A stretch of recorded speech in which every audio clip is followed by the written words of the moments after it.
Class 9-এর ইতিহাস আমি chapter 1, chapter 2, chapter 3 তোমাদেরকে একসাথে বুঝিয়ে দিচ্ছি। তোমরা সবাই কিন্তু খুব মন দিয়ে শুনবে, বুঝবে, লিখবে, আর সবাই কিন্তু লাইক অ্যান্ড সাবস্ক্রাইবটা দিয়ে দেবে। তাহলে চ্যাপ্টার 1-এ কি আছে? ক্লাস 9-এর ইতিহাসে চ্যাপ্টার 1 আছে ফরাসি বিপ্লবের কয়েকটি দিক। এখানে ফরাসি বিপ্লবের কয়েকটি দিক বলতে এখানে বোঝানো হয়েছে, অর্থাৎ ফ্রান্সে যে ভ্রান্ত কর ব্যবস্থা, ফ্রান্সে ভ্রান্ত কর ব্যবস্থা, অর্থাৎ এখানে যখন সম্বন্ধে লেখো ফ্রান্সে ভ্রান্ত কর ব্যবস্থা। ফ্রান্সে সকল কর ব্যবস্থায় বুর্জোয়া শ্রেণীর মানুষ ও নিচুতলের মানুষদের উপরে চাপিয়ে দেওয়া হতো। শ্রমিক, কৃষক, মজুর, খেটে খাওয়া মানুষদের উপরে সমস্ত রকম কর চাপিয়ে দেওয়া হতো, এবং অভিজাত শ্রেণী ও যাজক শ্রেণীর উপরে কোনো কর ব্যবস্থা চালু করা হতো না। যাজক এবং অভিজাত শ্রেণীর উপরে কোনো কর ব্যবস্থা চালু করা হতো না, এবং এই নিচু শ্রেণীর মানুষদের উপরে যে জোর করে যে কর ব্যবস্থা চালু করা হতো, এবং বিভিন্ন রাজকর্মচারীরা এই কর জোর করে কৃষকদের, এই শ্রমিকদের থেকে আদায় করত। একেই ভ্রান্ত কর ব্যবস্থা বলা হয়। ফ্রান্সকে কেন ভ্রান্ত অর্থনীতির জাদুঘর বলা হয়? ফ্রান্সকে কেন ভ্রান্ত অর্থনীতির জাদুঘর বলা হয়? কারণ ফ্রান্সে কর ব্যবস্থা অসম বন্টন ছিল, অর্থাৎ এখানে কোনো সুষ্ঠু সুসংগঠিত কর ব্যবস্থা এখানে আদায় করা হতো না। যাজক শ্রেণী, অভিজাত শ্রেণীর উপরে কোনো কর ব্যবস্থাই পর্যদস্ত ছিল না।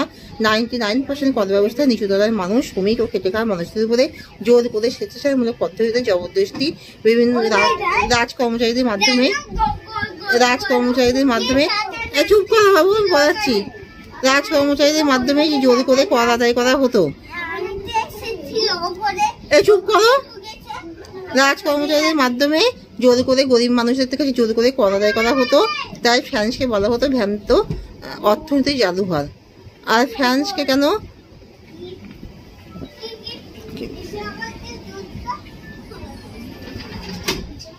রাজনৈতিক কারাগার বলা হয়? ফ্রান্সকে রাজনৈতিক কারাগার বলা হয় কারণ ফরাসি বিপ্লবের পূর্বে ফ্রান্সে বাস্তিল দুর্গে জোর করে বিনা বিচারে বন্দি করা হতো, তাই জন্য ফ্রান্সকে বলা হয় রাজনৈতিক কারাগার। আর অভিজাত শ্রেণী কেন বিদ্রোহ করেছিল? কারণ ফরাসি সম্রাট যখন নতুন ফরাসি সম্রাট লুই যখন ফ্রান্সের সম্রাট হন, তখন তিনি অভিজাত শ্রেণীর উপরে কর ব্যবস্থা আরোপ করেন, এবং গরিবদের উপরে শুধু কর ব্যবস্থা আরোপ করার ফলে যে দেশে জনগণ গরিব শ্রেণীর মানুষের ক্ষুব্ধ হয়ে ওঠে এবং দেশে অসম বন্টনের ফলে তিনি যখন অভিজাত শ্রেণীর উপরে এই কর ব্যবস্থা চালিয়ে দেন, তখন অভিজাত শ্রেণীরা বিদ্রোহী হয়ে ওঠে। অভিজাত শ্রেণীদের বিদ্রোহকে অভিজাত শ্রেণীর বিদ্রোহ বলা হয়। তৃতীয় সম্প্রদায়ের মানুষ কাকে বলা হয়? এই যে তৃতীয় সম্প্রদায়ের মানুষ, অর্থাৎ এই বুর্জোয়া শ্রেণীর মানুষদেরকে তৃতীয় সম্প্রদায়ের মানুষ বলা হয়। বুর্জোয়া কাকে বলে? বুর্জোয়া হলো এই তৃতীয় সম্প্রদায়ের মানুষরা। এরা যথেষ্ট বুদ্ধি ও ক্ষমতার অধিকারী হলেও এবং এরা মধ্যবিত্ত শ্রেণীর মানুষ হলেও এরা সমাজে যথেষ্ট প্রাধান্য পেত না। বংশ কৌলীনের জন্য এরা সমাজে যথেষ্ট প্রাধান্য পেত না। এরাই ছিল বুর্জোয়া শ্রেণীর মানুষ। আর সাকুলত কাদের বলা হয়? সমাজে নিচুতলার মানুষদেরকে সাকুলত বলে। এই দরিদ্র কৃষক, শ্রমিক ও খেটে খাওয়া মজুর, রাজমিস্ত্রি, এই সকল মানুষকে বলা হতো সাকুলত। সাকুলতদের বৈশিষ্ট্য শনাক্তকরণ করো। সাকুলত অর্থাৎ দেশের নিচু তলার মানুষরা দরিদ্র কৃষক শ্রেণীর মানুষ, শ্রমিক, মজুর, খেটে খাওয়া মানুষ এবং রাজমিস্ত্রি, একটু আসতে, রাজমিস্ত্রি, শ্রমিক, খেটে খাওয়া। পড়ার সময় তোমার কেন এরকম গন্ডগোল করছো? পড়াতে দিচ্ছে না?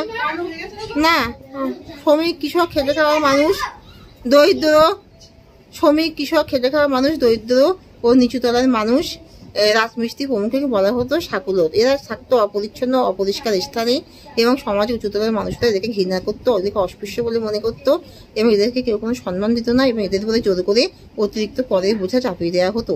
এই ছিল সাকুলতদের বৈশিষ্ট্য। এবার হচ্ছে দ্বিতীয় অধ্যায়, ক্লাস 9-এর দ্বিতীয় অধ্যায়,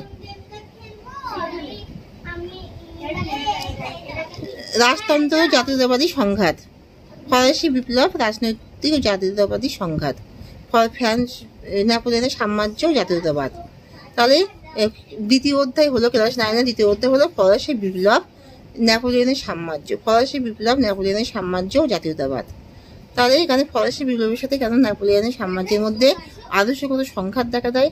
কারণ বিপ্লবের সন্তান নেপোলিয়ন নিজেকে বিপ্লবের সন্তান বলে তিনি পরিচিতি দিলেও তিনি সাম্য ও মৈত্রকে তিনি যথেষ্ট গুরুত্ব দিলেও তিনি স্বাধীনতাকে গুরুত্ব দেননি। অর্থাৎ তিনি জনগণের বাক স্বাধীনতা হরণ করেন ও নানা রকম আইনবিধি কঠোরভাবে চালু করেন, সংবাদপত্রের স্বাধীনতা হরণ করেন, জনগণের উপর বিভিন্ন নিয়মবিধি চালু করেন।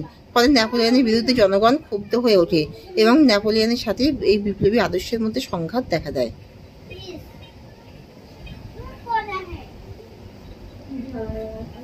নেপোলিয়ন কেন রাশিয়াতে আক্রমণ করেন?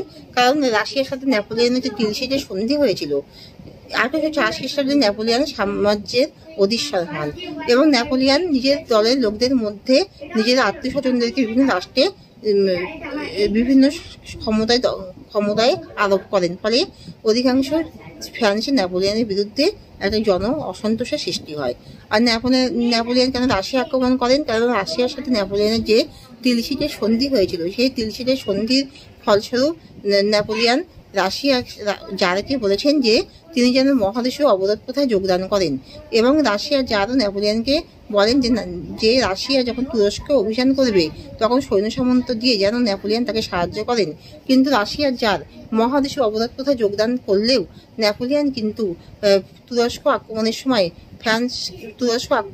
রাশিয়াকে কোনো রকম সৈন্য সামন্ত দিয়ে সাহায্য করে কথা রাখেননি।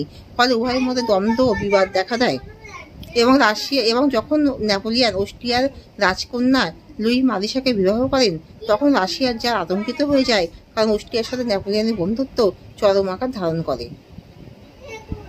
আর হলো রাশিয়ার বাজারে ব্রিটিশ পণ্যের যথেষ্ট চাহিদা ছিল, কিন্তু যখন এই মহাদেশীয় অবরোধ প্রথায় যোগদান করেন তখন এই ব্রিটিশ পণ্যের চাহিদা কমে যায় এবং সেখানে পণ্য সামগ্রীর দাম অতিরিক্ত বেড়ে যায়। তখন এই জার এই অবরোধ প্রথা তুলে দেন এবং তার ফলে উভয়ের মধ্যে দ্বন্দ্ব সংঘাত দেখা দেয় এবং পোল্যান্ডের কিছু অংশ যা রাশিয়ার অন্তর্ভুক্ত ছিল এবং পোল্যান্ডের বাকি অংশ যখন ফরাসি সম্রাট নেপোলিয়ন সেটা দখল করেন তখন রাশিয়ার জার বলেন যে পোল্যান্ডের বাকি অংশ যেটা রাশিয়ার অন্তর্ভুক্ত সেটা যেন নেপোলিয়নের অন্তর্ভুক্ত না হয়, কিন্তু নেপোলিয়ন সেই শর্তের সমর্থন করেননি। ফলে উভয়ের মধ্যে দ্বন্দ্ব এতটাই ব্যাপক আকার ধারণ করে যে রাশিয়ার উদ্দেশ্যে নেপোলিয়ন বিশাল সৈন্য সামন্ত নিয়ে রাশিয়া আক্রমণ করতে যান। মহাদেশীয় অবরোধ প্রথা কাকে বলে?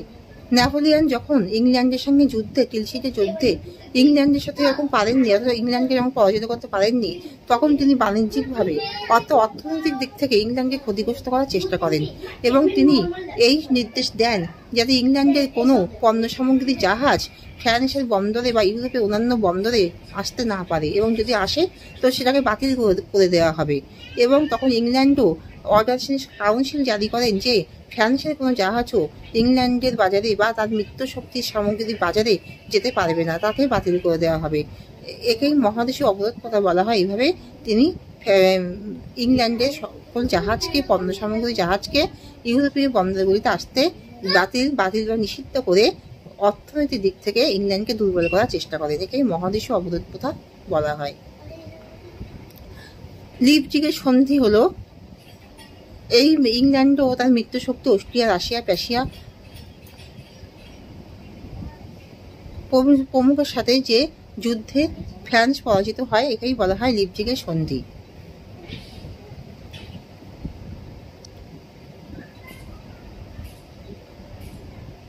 আর তিলসিটের সন্ধি হয়েছিল রাশিয়ার সাথে ফ্রান্সের। টাইগারের যুদ্ধে ইংল্যান্ডের সাথে ফ্রান্সের প্রথমে জয়লাভ হলেও পরে ইংল্যান্ডের সাথে যুদ্ধে ফ্রান্স পরাজিত হয়।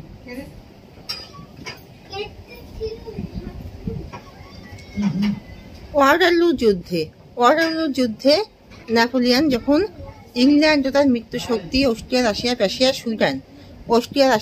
সুইডেনের সাথে যুদ্ধে যখন পরাজিত হয় তখন এলবা দ্বীপে নেপোলিয়নকে নির্বাসিত করা হয় এবং সেখানে পরম অনাদরে তার মৃত্যু হয়। এবার তৃতীয় অধ্যায়, ক্লাস 9 তৃতীয় অধ্যায় হলো রাজতান্ত্রিক ও জাতীয়তাবাদী সংঘাত, অর্থাৎ ফেব্রুয়ারি বিপ্লবের কারণ ও ফলাফল। জুলাই বিপ্লবের পরে যখন ফ্রান্সে ফেব্রুয়ারি বিপ্লব হয়, অর্থাৎ অরলিয়ান্স বংশীয় লুই ফিলিপ যখন সিংহাসনে বসেন, তখন তার বিরুদ্ধে জনগণের ক্ষোভ ও বিদ্রোহ চরম আকার ধারণ করে। মেয়ে চালিয়েছে ক্ষোভ ও বিদ্রোহ চরম আকার ধারণ করে, অর্থাৎ বুর্জোয়াদি প্রাধান্য। এই সময় নিচু তলার মানুষ, অর্থাৎ দরিদ্র ও কৃষক শ্রমিক শ্রেণীর মানুষরা নিচু তলার মানুষদের উপরে বুর্জোয়াদের প্রাধান্য এই সময় প্রতিষ্ঠিত হয়, অর্থাৎ নিচু তলার মানুষ। তাহলে তারা জনগণ নেপোলিয়নের বিরুদ্ধে ক্ষুব্ধ হয়ে ওঠে, কারণ বুর্জোয়াদের প্রাধান্য অতিরিক্ত বেড়ে যাওয়ায় এইসব নিচুতলের মানুষেরা, শ্রমিক কৃষক শ্রেণীর মানুষেরা এবং অন্যান্য সম্প্রদায় নেপোলিয়নের বিরুদ্ধে খুবই ক্ষুব্ধ হয়ে ওঠে এবং জনসমর্থনের অভাব দেখা দেয়। এবং নেপোলিয়নের ভ্রান্ত বিদেশ নীতি অর্থাৎ Poland, Russia, Persia, Austria, Sweden প্রমুখ স্থান দখল করতে পারেনি, ফলে ভ্রান্ত বিদেশ নীতি এখানে চরম আকার ধারণ করে। ও অর্থনৈতিক সংকট, অর্থাৎ নেপোলিয়নের রাজত্বে দেশে খরা, শস্যহানি, কৃষি, বেকার ও শিল্প বাণিজ্য ও বেকারত্ব সমস্যা প্রভৃতি দিক থেকে চরম আকার ধারণ করে। আর ফরাসি বিপ্লবের ফলাফল হলে নতুন রাজতন্ত্র প্রতিষ্ঠা। ফরাসি বিপ্লবের ফলে নতুন রাজতন্ত্রের প্রতিষ্ঠা লাভ হয়, নতুন আইনসভা গঠন হয়, নতুন আইন প্রণয়ন ও আইনবিধি চালু করা হয়, আর শ্রমিকদের কল্যাণ সাধন হয়। শ্রমিকদের কল্যাণ সাধন থেকে যথেষ্ট নজর রাখা হয় ও শ্রমিকের কল্যাণের জন্য শ্রমিক সংঘ গঠিত হয়, আর সকলের ভোটাধিকারের ব্যবস্থা করাও হয়।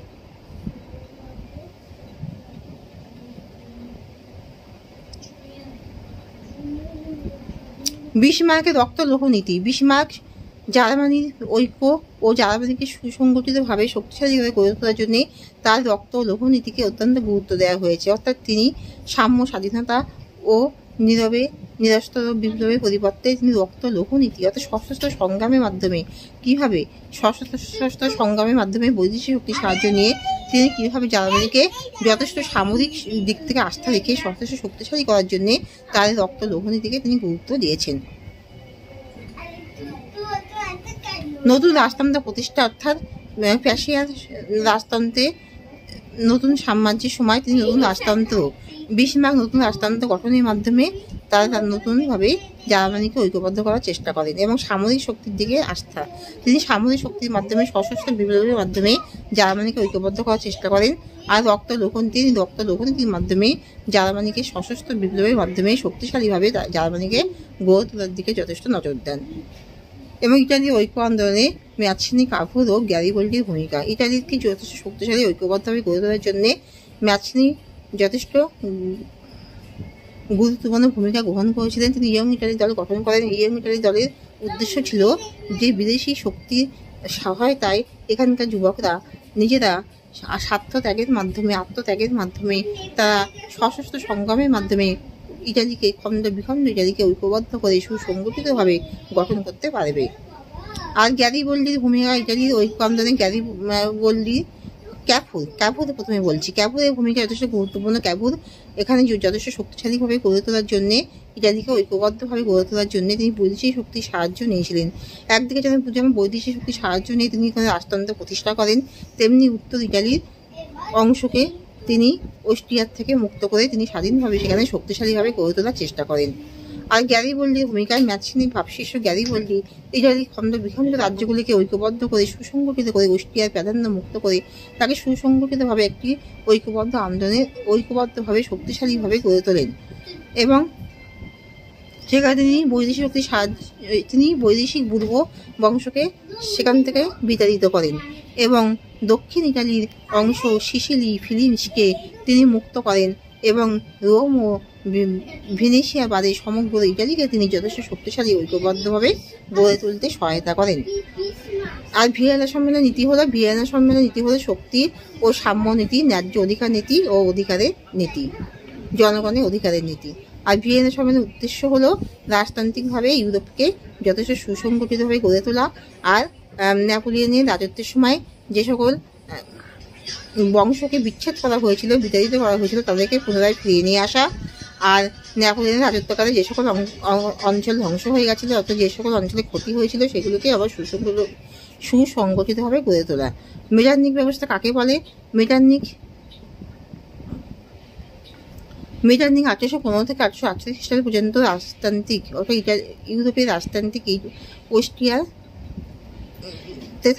অস্ট্রিয়ান হচ্ছে মেটারনিক 1815 থেকে 1848 খ্রিস্টাব্দ পর্যন্ত ইউরোপের রাজতান্ত্রিক কাঠামোকে যথেষ্ট শক্তিশালীভাবে গড়ে তোলার জন্য তিনি যে পদ্ধতিতে ইউরোপের শাসনতান্ত্রিক কাঠামো চালু করেন ও রাজতান্ত্রিক কাঠামোকে যথেষ্ট শক্তিশালীভাবে গড়ে তোলেন, সেই পদ্ধতিকে বলা হয় মেটারনিকের যুগ। তাহলে এখানেই শেষ করছি। তোমরা সবাই কিন্তু লাইক অ্যান্ড সাবস্ক্রাইবটা দিয়ে দিও।